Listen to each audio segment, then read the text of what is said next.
So in this video, I'm going to just finish up some comments about doing the historical cultural context when exegeting passages. And here I want to briefly just highlight a few kind of warnings, some things to watch out for when you're engaging in this activity. So first of all, you need to make sure that when you're wanting to compare what's taking place in a specific biblical text with um, something that is going on in other literature. In other words, you're seeing other literature as maybe providing a helpful insight into what's happening in the biblical text.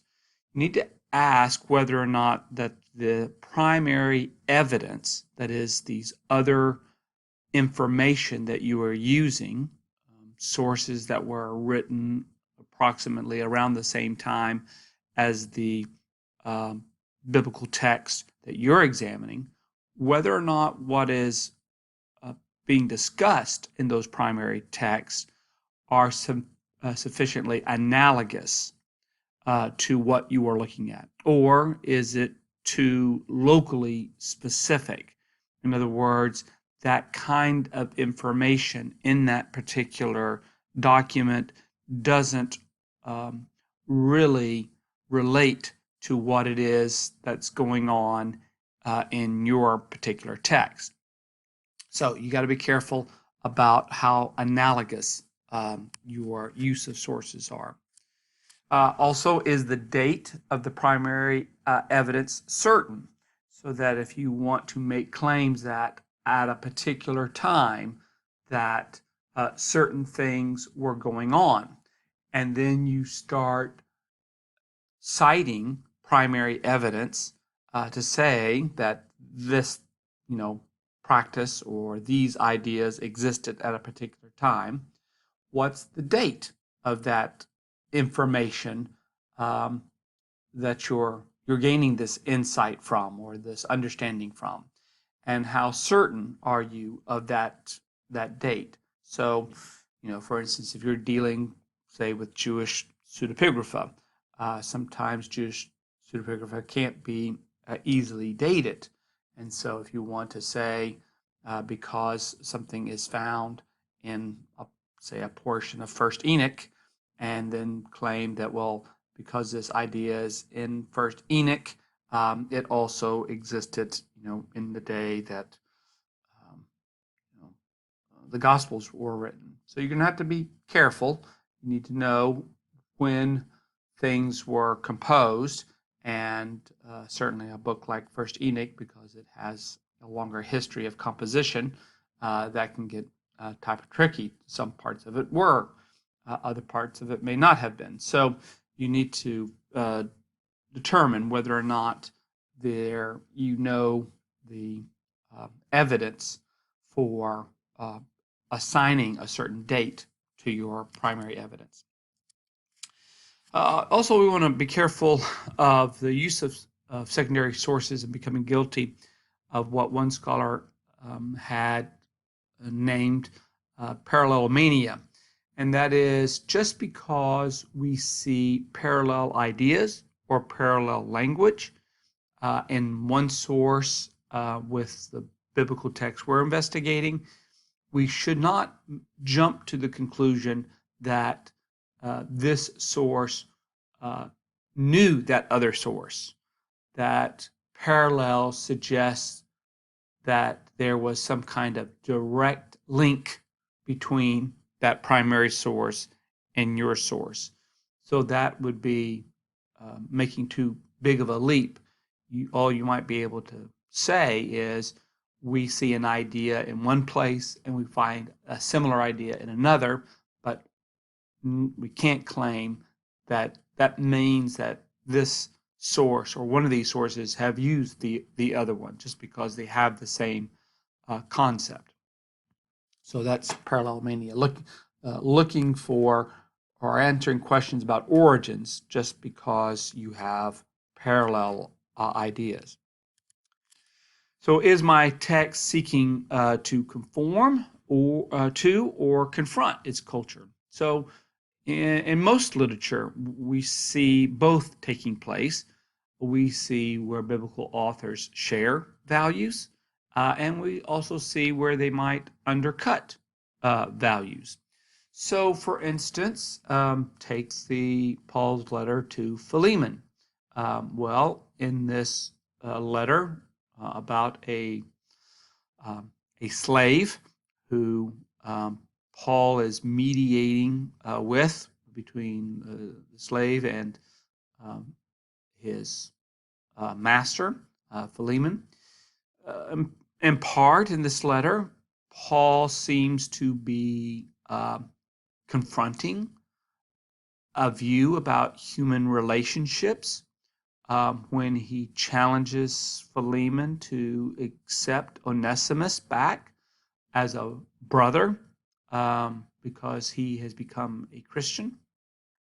But at the same time, Paul seems to conform to aspects of the slave culture that existed because it may be that he wants Philemon to take Onesimus back as his Christian slave. It's not quite clear whether or not Paul expects Philemon to free um, Onesimus or if he is just wanting him to act graciously towards Onesimus. So in a text like that, you can have both confrontation as well as conformity. And so there's lots of areas where we'll see biblical authors challenge their culture, but we also see where they're acting out in regards to what a lot of their culture or cultures kind of accept as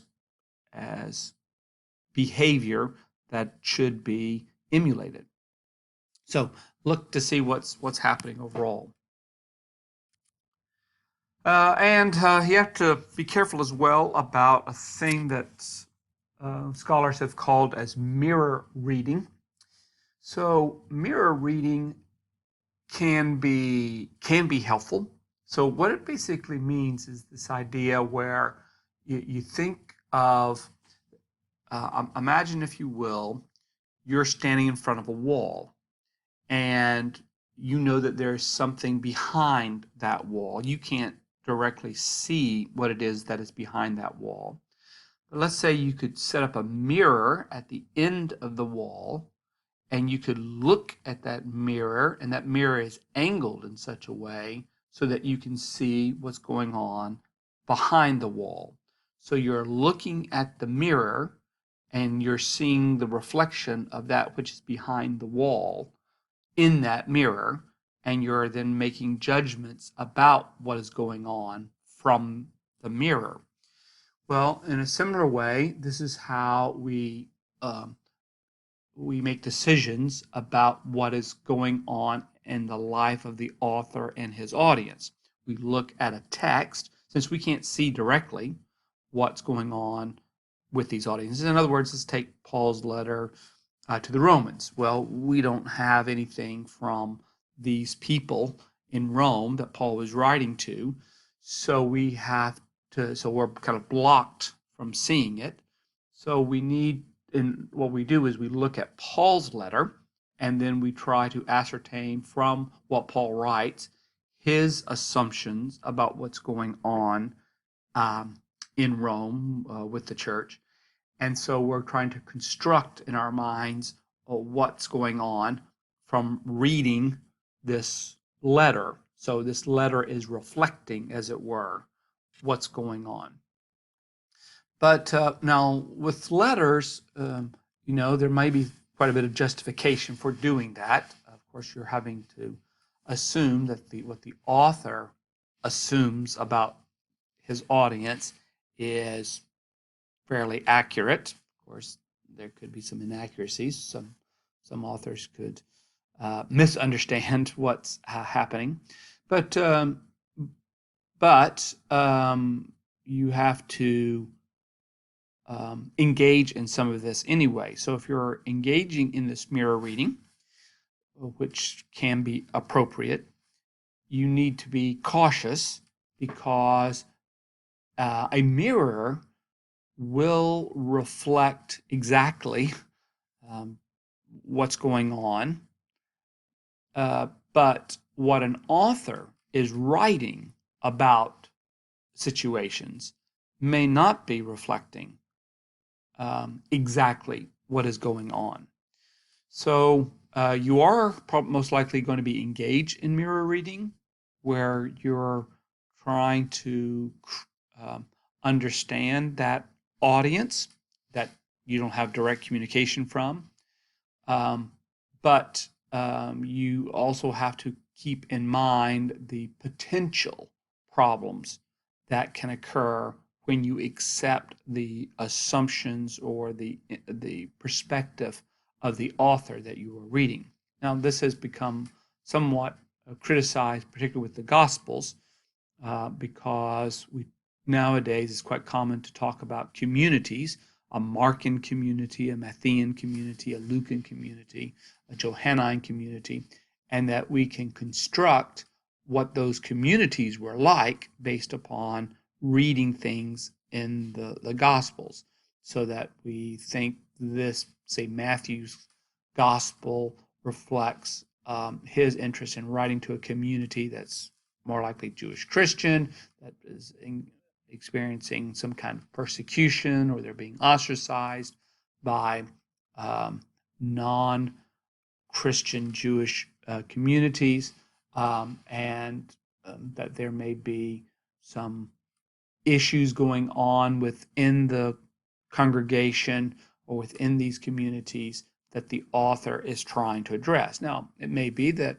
Matthew has things in his Gospels, not because he was concerned that these things were a problem in the community, but because they were sayings of Jesus, and he's just passing on sayings of Jesus, but they're not reflecting a particular issue. Same thing with some of Paul's writings. He may talk about vices, he may talk about sins, but he's not talking about it because he knows or believes that those things, those particular sins, are actually occurring among the believers that he's writing to. So when you're reading texts to construct what the audience was like, you're engaged in mirror reading. And when you're engaged in mirror reading, be careful about some of the assumptions you are making about why things are there and what additional evidence or support could strengthen your case that a situation was occurring that Paul was, or the gospel author, or whichever author, or whichever biblical text you're looking at, is concerning itself. Okay, just briefly here some historical, cultural context resources. So I'm going to suggest that if you're working on an Old Testament text, you should probably pick up something like Bill Arnold's and H.G.M. Williamson, who are the editors. Their Dictionary of the Old Testament historical books. And so that can provide you a lot of wealth of information about culture and history. If you're doing New Testament text, I think Everett Ferguson's Backgrounds of Early Christianity is very helpful. James Jeffers' The Greco-Roman World of the New Testament Era is also another helpful resource. And then Craig Evans and Stanley Porter have edited the Dictionary of the New Testament Background. So these resources can give you some information that may help you better understand the situation that a biblical author might be addressing, or might give some backgrounds to things that they make allusions to. So I'll leave these few comments here then with about the historical cultural context, and in a separate video I will talk about some other approaches with the historical context.